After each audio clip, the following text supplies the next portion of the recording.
Nuestro buen Señor, gracias por esta clase número 8. Gracias, Señor, por este curso. Gracias, mi Dios, por la asistencia de mis hermanos, su vocación por aprender, por servirte y todo lo que has podido sembrar tú, mi Dios, en sus vidas. Gracias por la sanidad que en sus propias vidas han podido ir recibiendo. Yo te ruego que se afiance, que tu Espíritu Santo haga la obra completa de sanidad, Señor. Y te ruego que puedan usar todo esto con mucha fluidez y mucho fruto cada vez que quieran servirte. Te lo pido, Señor, en el nombre de Jesús. Amén. Bueno, antes que me pregunten, esto que tengo acá es lo que pasa cuando una consejería no resulta.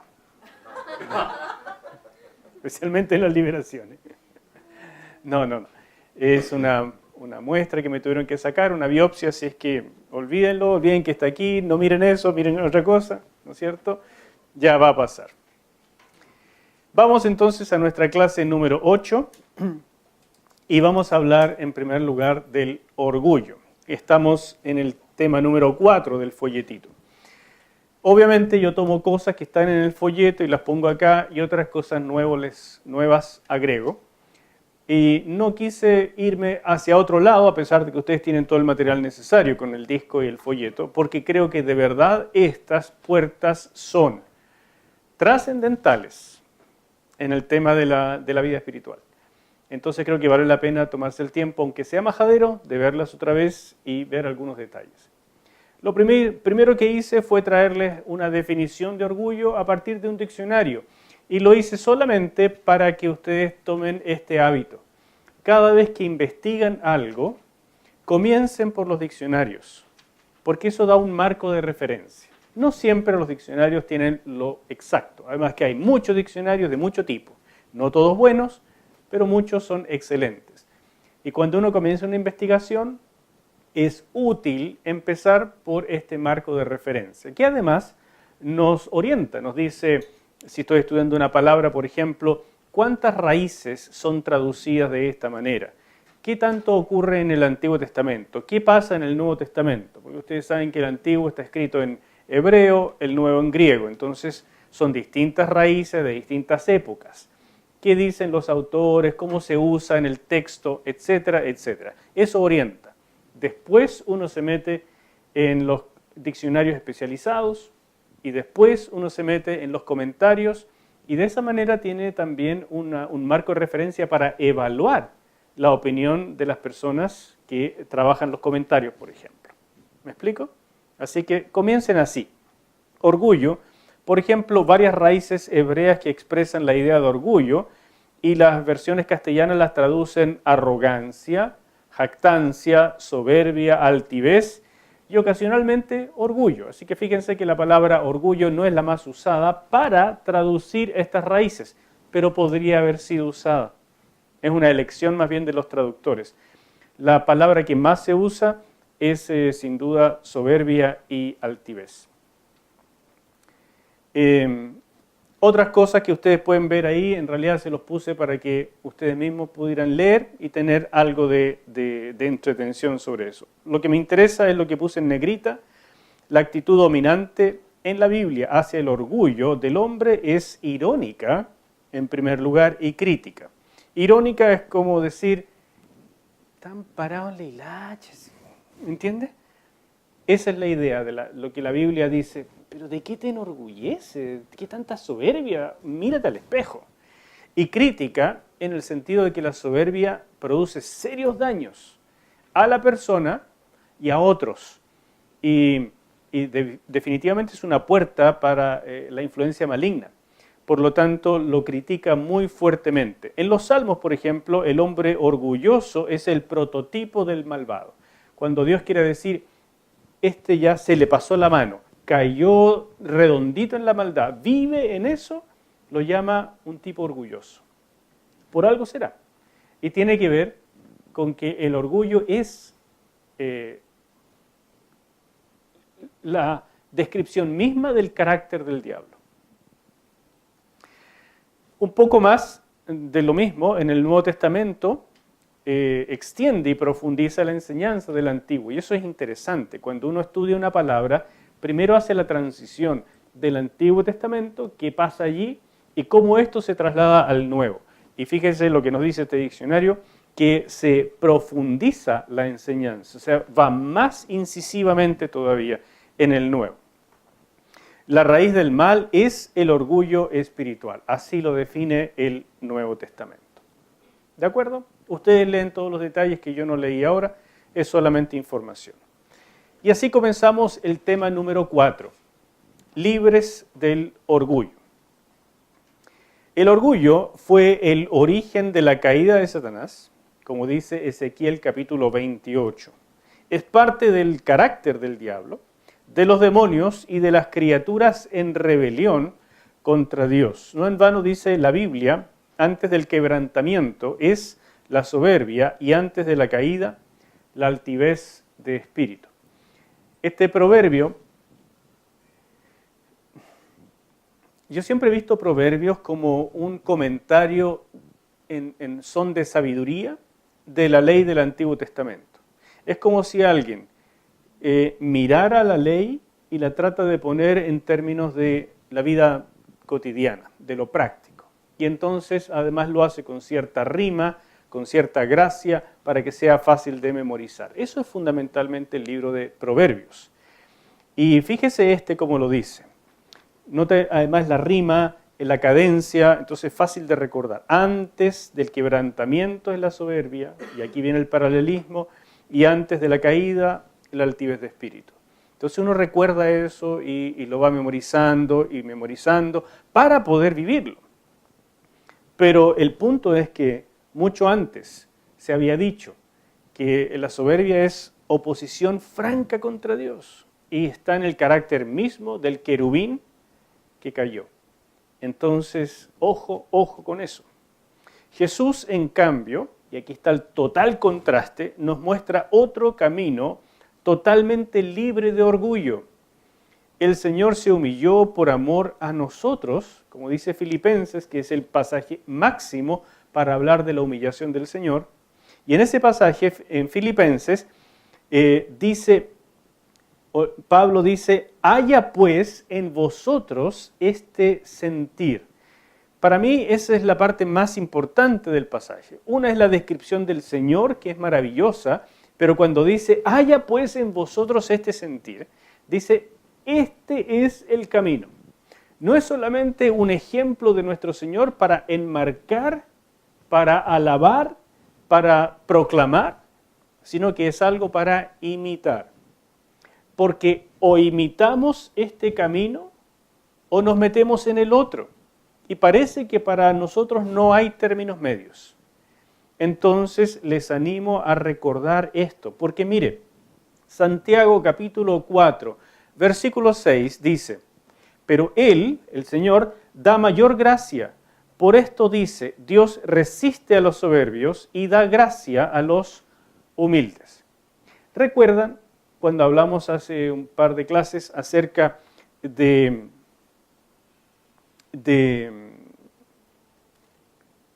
la trampa de Balaam? ¿No es cierto? Bueno, Balaam lo único que necesita hacer para que nosotros tengamos una vida miserable es fomentar el orgullo. Porque Santiago capítulo 4, versículo 6 nos asegura que Dios resiste al soberbio. Entonces Satanás no necesita hacernos caer, no necesita mandarnos legiones de demonios para hacernos la vida miserable. Todo lo que necesita es que nosotros le demos rienda suelta al orgullo. Y ni siquiera porque piensa que eso es una puerta abierta para tener influencia sobre nosotros. Simplemente por la vieja trampa de Balaam. Haz que estas personas hagan lo necesario para que Dios los resista, para que Dios se ponga en su contra. Y esa es la gran trampa. Entonces, por favor, pongan ojo con esto. Hay culturas que funcionan en torno al orgullo.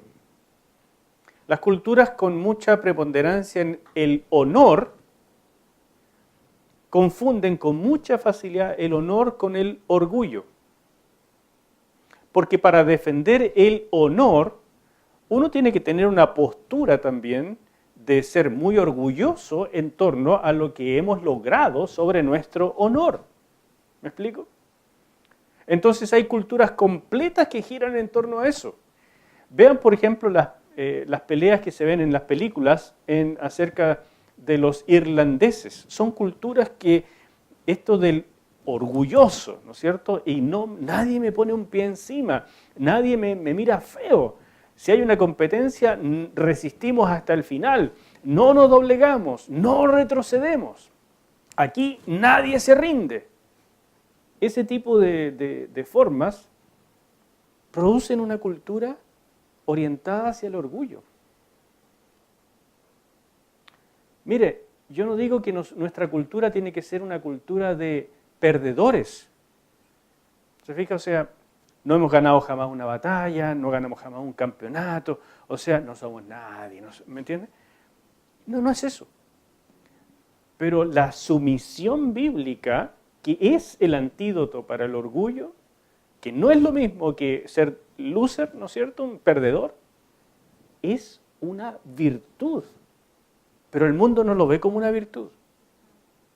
Por eso les digo, este tema es fundamental.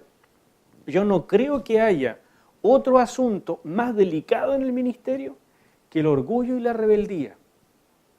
Porque además es fácil de ocultar, pero ahí está. Y como Dios lo ve, Él nos resiste. Y al resistirnos, nuestra vida se empequeñece en lo espiritual. Nuestra influencia se empequeñece. El ministerio no crece, no tiene fruto. Y nos quebramos la cabeza. ¿Qué pasa? ¿Por qué? ¿Qué estoy haciendo mal? ¿Qué programa no está resultando? ¿Por qué no tengo mejores ideas? ¿Por qué a él le va bien? Etcétera. Y perdemos de mirar lo central, lo esencial. Dios resiste al soberbio, pero da gracia al humilde.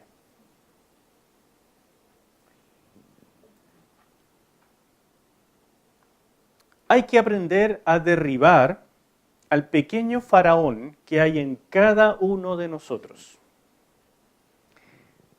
Les animo a tomar esto muy en serio. Si alguien dice, yo no tengo problema con esto, es que tiene mucho problema. Si alguien dice, yo ya traté con esto hace mucho tiempo, es que está empezando a ser tratado de nuevo. Hermanos queridos, hay un faraón en cada uno de nosotros. Y creo, sin temor a equivocarme, que la historia del enfrentamiento de Faraón con Moisés es un cuadro pintado por el Señor para que lo recordemos generación tras generación. Moisés se creyó la gran cosa estando en Egipto, teniendo 40 años, y trató de ser lo que llegó a ser mucho tiempo después, pero lo trató de hacer en la carne, en sus fuerzas. Orgullo. Dios le dijo, no por esa vía. Tuvo que salir huyendo y pasó otros 40 años como pastor en el desierto. O sea, nada más humillante que de ser hijo de la princesa de Egipto a llegar a ser un pastor. Los pastores, los cuidadores nómadas de ganado, eran los más despreciados como profesión en Egipto. Y el hijo de la princesa llega a ser lo más bajo. Por 40 años, él se acostumbró a ser nadie. Y cuando se acostumbró a ser nadie, Dios le dijo, ahora yo te voy a enseñar lo que yo puedo hacer con un don nadie. Y lo levantó y por 40 años después llegó a ser el libertador que marcó una época. Y la Escritura dice de Moisés que no hubo hombre más manso que él en toda la tierra. Esa es una alabanza del Señor. Para nosotros sería más menso, pero para Dios es una virtud. Entonces entiendan, pero cuando Moisés regresa entonces, no creyéndose nada, y Dios lo empieza a usar, se enfrenta con el arquetipo del orgullo. El faraón, el hombre que lo tiene todo, que tiene derecho a todo y que cada día se levanta pensando, ¿cómo voy a demostrar que sigo siendo el rey? Que nadie puede contradecirme, que siempre tengo la última palabra, que no puedo permitir que nadie se me suba más arriba de la corona. Es una tremenda presión. El orgullo produce en nosotros una presión enorme, porque tengo que mantener el estándar. Y quiero mostrarles unos pequeños pasajes seleccionados de este enfrentamiento, para que ustedes lo recuerden y traten de vivirlos. Fíjese, Éxodo capítulo 5, versículo 1. Después Moisés y Aarón entraron a la presencia de Faraón y le dijeron, Jehová, el Dios de Israel, dice así, deja ir a mi pueblo a celebrarme fiesta en el desierto. Y Faraón respondió, ¿quién es Jehová? Para que yo oiga su voz y deje ir a Israel. Yo no conozco a Jehová, ni tampoco dejaré ir a Israel. Aquí está la raíz del tema del orgullo, porque cuando la criatura realmente tiene un encuentro con el Creador, ya nunca más puede decir algo así. Y cuando uno no puede decir nunca más en la vida, yo no conozco a Dios, sino que conoce a su Creador, entonces aprende la lección número 1 de la adoración, que es la sumisión. Es el enfrentamiento de la criatura con el Creador, y entonces uno deja de... Pero no puedo tener la cabeza erguida delante de Dios. Mi postura correcta delante de Dios es la postración. Pero en efecto, el que no conoce a Dios, levanta la pera. La Escritura tiene varias imágenes para el orgulloso. El hombre de cabeza erguida, el hombre de puño levantado, el hombre de mirada altiva. Son imágenes para hablar de expresiones físicas del orgullo. Éxodo capítulo 7, versículos 11 al 14.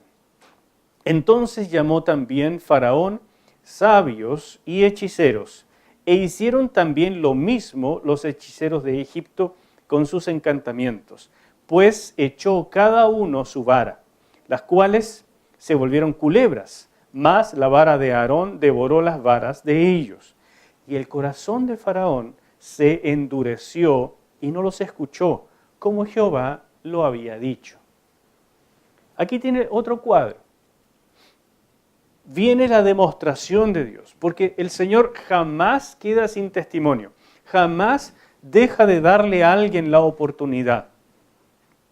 Ustedes tienen que recordar que en el Evangelio el Señor dice que no vendrá hasta que este Evangelio sea predicado a todas las naciones. Es una forma de decir, yo no vengo hasta que ustedes hagan la pega de darle oportunidad a todos, porque ese es mi deseo. Aquí está. Se lo traen a domicilio. Le empiezan a demostrar el poder de Dios. ¿Qué se opone? En este caso, la hechicería. El diablo que ha encontrado una puerta abierta, que tiene un baluarte y que no lo va a soltar fácilmente. Entonces, cuando uno ha permitido que el orgullo se transforme en una forma de cultura, una forma de vida, entiendan que se han levantado baluartes y que estos van a emprender la lucha cada vez que ustedes quieran humillarse. En este caso, la imitación, hechicería, directamente, oposición. Y a pesar de ver el poder de Dios venciendo a esta oposición, ¿qué pasa con este corazón? Se endurece. ¿Tomó eso a Dios por sorpresa? Como Jehová lo había dicho. El Señor le reveló a Moisés antes de que empezara la confrontación y le dijo, Faraón no les dejará ir, sino a través de mi mano poderosa, mano extendida y grandes señales. el Señor le anunció a Moisés, antes de que llegara a Egipto, que sería una lucha porque el corazón de Faraón se endurecería. Y el Señor dijo, y yo lo endureceré, porque voy a usar a Faraón como una muestra para todas las épocas de quién manda aquí. Entonces el orgullo hace que Dios lo resista, y cuando Dios resiste es capaz de hacer una proclamación: no voy a permitir que cambies, tu orgullo va a terminar de cavar tu propia tumba. No es menor esto. Continúa el conflicto y en Éxodo 10:3, entonces vinieron Moisés y Aarón a Faraón y le dijeron: Jehová, el Dios de los hebreos, ha dicho así: ¿hasta cuándo no querrás humillarte delante de mí y dejar ir a mi pueblo para que me sirvan? Mira la queja de Dios. Sigue dando oportunidad a pesar de todo. ¿Saben ustedes que yo me sorprendí leyendo hoy día mismo todo este relato, porque quería traerlo más fresco, y me sorprendí que la primera cosa que Moisés y Aarón le dijeron al faraón cuando fueron a su presencia, antes de empezar las plagas, antes de la primera demostración con la vara que se convirtió en serpiente, antes de todo eso, lo primero que le dijeron es: tú oprimes al pueblo de Dios, yo mataré a tu primogénito. Yo me quedé sorprendido porque es la 10ª plaga y daba la impresión, en mis recuerdos, en las películas también, que como que queda eso, que el Señor se demoró mostrándole las plagas como en aumento hasta llegar a la más terrible. Sin embargo, fue la primera de las advertencias. Tú estás tratando de matar a mi primogénito, te digo que no solamente no lo vas a lograr, sino que te voy a retribuir y yo mataré a tu primogénito.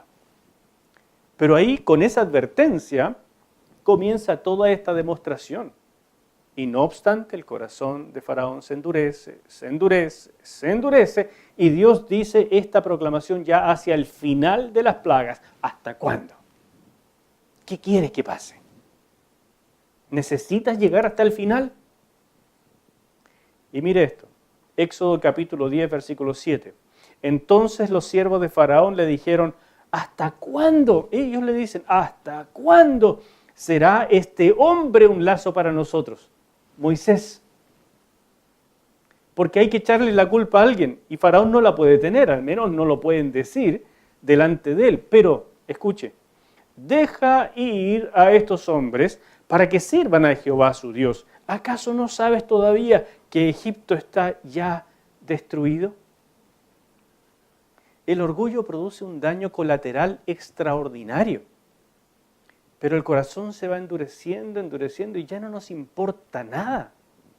Con tal de mantenerme firme en lo que yo creo que es.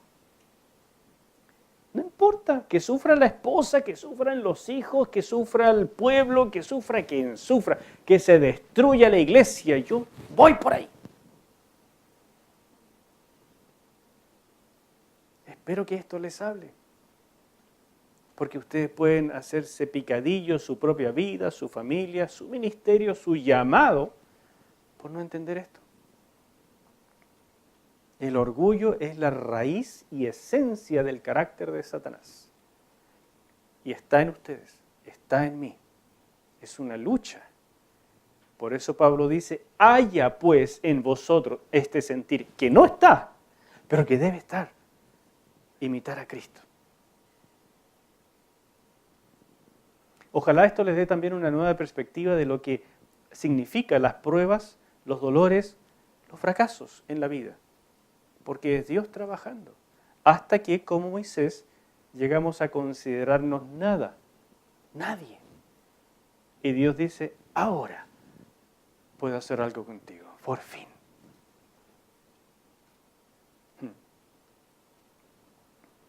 El orgullo es una actitud de independencia de Dios, en la cual la persona se atribuye a sí misma el honor que se le debe a Dios. en la Escritura figura como la raíz misma y esencia del pecado. El orgullo se reveló por primera vez cuando Lucifer intentó establecer su trono en competencia de Dios. Así cayó y luego infundió en Adán y Eva el deseo de ser independientes de Dios, con el resultado de que toda la naturaleza humana quedó infectada con orgullo a causa de la caída. Adán y Eva quisieron ser como Dios, pero Dios les mostró que eran solo polvo, y al polvo volverían. Y en el polvo se arrastra la serpiente. ¿Notan la analogía? Es casi un trabalenguas, pero es una ilustración para recordar. No, yo soy como Dios. ¿Cómo te atreves, Dios? ¿Cómo pudiste hacerme esto, Dios? Tú eres solo polvo, y al polvo volverás. Y en el polvo se arrastra la serpiente. Ojo, ojo con la cabeza altiva. ¿Saben que este tema es tan delicado? Porque hoy en día en la iglesia nos esforzamos por ayudar a las personas a recordar, a afianzar su identidad en Cristo, como criaturas maravillosas, como seres especiales, con un potencial enorme, como hijos muy amados. Y todo eso es cierto. Pero no es menos cierto este gran problema. Somos polvo y al polvo volvemos, y la actitud correcta delante del Creador es la cabeza agacha, es tú manda, Señor, yo obedezco, es Señor, perdona por creerme demasiado delante de ti. Ayúdame a crecer en sumisión. Porque entonces, cuando soy débil, soy fuerte. Es la lección más difícil del ministerio. Y no se aprende solo una vez, sino que a cada rato.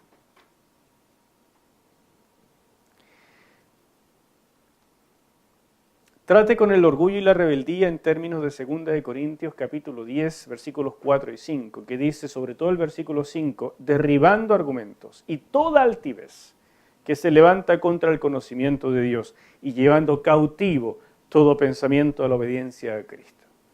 Es literalmente encadenar los pensamientos y llevarlos a la rastra, porque por la buena no quieren ir. Llevarlos a la rastra, a la obediencia a Cristo. Y termino este tema diciendo, aquí hay algunas ideas de cómo se manifiesta el orgullo para autoexamen. Porque el orgullo no es solamente el pechugoncito, ¿verdad? El que se le nota por todos los poros. Eso es una persona que ya no tiene ni siquiera la decencia de ocultarlo. Está tan dañado y tratando de protegerse por todos los frentes que entonces su escudo principal es una máscara de orgullo, aunque yo sé que por dentro se siente súper herido. Pero estas personas uno puede tenerles compasión, pero al mismo tiempo llegan a ser muy desagradables. Pero eso es obvio, ahí ya no hay vuelta que darle, sabemos de qué se trata el problema. Pero mire estas formas. Frecuentemente el orgullo se disfraza de humildad. Toma los últimos lugares, opina poco, habla suave y no se defiende. Pero por dentro critica, juzga, se hiere y guarda rencor y amargura. La humildad auténtica, en cambio, se caracteriza por el gozo y la armonía en los pensamientos, las emociones y las acciones. La persona humilde exalta a los demás. La persona soberbia, aunque haya aprendido a disfrazarlo de humildad, la persona soberbia por dentro se amarga. ¿Por qué le va bien? ¿Por qué lo prefieren? ¿Por qué no puedo ser yo? Yo tengo más mérito. Yo debería haber sido. La persona que toma una postura de humildad, pero por dentro está luchando con el faraoncito, se hiere y comienza esa raíz de amargura a contaminar a los demás, hablando más de la cuenta, pensando inapropiadamente y también infectando a los que están cerca. El orgullo es solapado, es malévolo, 2, personas que llamamos impulsivas, llevadas de sus ideas, testarudas o caprichosas. Frecuentemente muestran esos rasgos difíciles como defensa del orgullo, que les dice que no deben permitir ser dirigidas o llegar a ocupar segundos lugares. Niños criados como hijo único, niños criados con un mensaje constante de tienes que ser el primero, tú eres el mejor, no permitas que te pongan el pie encima. En esta sociedad el que triunfa es el que vale, los demás no. Esos niños han sido moldeados, incentivados para no perder jamás. Entonces exaltan sus triunfos, ponen una coraza de orgullo y tratan de que todos los demás se les corten las piernas. Entonces, por una parte son arrogantes y por otra parte no pueden permitir competencia. Viven toda la vida en guardia, están compitiendo con medio mundo, aunque nadie los pesca tal vez, pero están igual en competencia. Ustedes notarán que este tipo de actitudes hacen sufrir a las personas, pero no solamente al que está afectado con esto, a todo el resto también. Y uno dice, ¿de dónde viene? Es esta raíz malévola. Personas delicadas, es decir, muy sensibles y fáciles de herir, tienen seguramente una autoestima muy baja, sí, claro, hay razones emocionales, psicológicas, pero frecuentemente no es fácil discernir si se trata de una autoestima dañada o de orgullo defendiéndose, o ambas cosas juntas. Y esto es increíblemente frecuente. Personas que van surgiendo en el liderazgo, pero toda la vida hay que tratarlas con pinzas porque se dañan, se ofenden, y Dios mío, uno después de un rato dice, esta persona no aporta nada. Aunque tiene dones, aunque es capaz, aunque es buena gente, qué sé yo, y me cae bien, pero no me aporta nada porque las reuniones tengo que hacerlas en torno a esa persona para que no se hiera, para que no se ofenda. Tengo que escoger lo que voy a decir, no vaya a ser que esta persona se me sienta. Tengo que hacer una reunión B, aparte de la agenda, pensando en ella. Y digo, me está dominando la situación una persona porque en el fondo es una orgullosa, no está siendo tratada por Dios, no lo quiere permitir. Entonces, aprendan estas cosas, chiquillos, porque lo van a ver en todos los grupos de trabajo. Estas características aparecen en todos. Y tienen que aprender a tratar con ellos. Con amor, con delicadeza, pero al mismo tiempo, de pronto, pastoralmente diciendo, hermano, hermana, hay algo que tengo que decirte. Por favor, toma este folletito, léetelo. ¿Ah?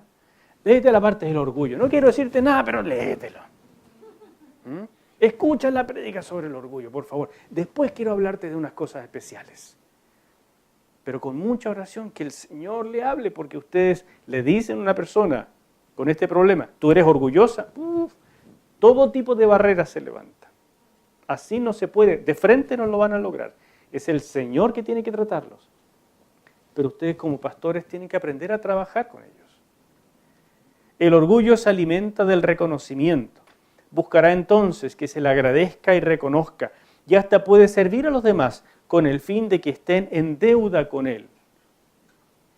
El orgullo no puede aceptar favores que no retribuya, ni depender de otros, aunque se goza en que otros dependan de él y deseen servirlo como forma de reconocimiento. El reconocimiento que el orgullo persigue generalmente encontrará satisfacción en el poder, el control y los placeres sensoriales. Este para mí ha sido uno de los más intrincados y con los que yo he tenido que luchar más. Con todos lucho. Pero este me pega mucho más fuerte a mí. Porque cuando uno entra al ministerio, hermanos míos, uno se pasa la película de que va a servir al prójimo porque sirve a Dios. Y no se da cuenta, muchas veces, de que se alimenta del reconocimiento de la gente. Y que ese reconocimiento sana mi autoestima, me da gozo, aunque todo esté funcionando mal en la casa, aunque no tenga plata, aunque, ¿me entienden? Incluso esas cosas las uso como son las pruebas que el Señor permite en mi vida. Pero me alimento de cuando me dicen, gracias por estar aquí, aunque sean las 3 de la mañana. Gracias por venir siempre que lo necesitamos. Gracias por trabajar 15 horas al día. Gracias por estar siempre con una sonrisa. Gracias por ser tan atento. Gracias por ese mensaje. Gracias por esa predicación. Gracias, no importa que todo... ¿Me entiende? Y uno queda feliz. Y pisa el palito de no entender que se está uno alimentando del ministerio. No como el siervo es digno de su salario, sino la ganancia secundaria. Y le estoy robando a Dios la honra que solo Él merece. Me la estoy llevando para la casa, la disfruto y crezco con eso a la semejanza de Satanás.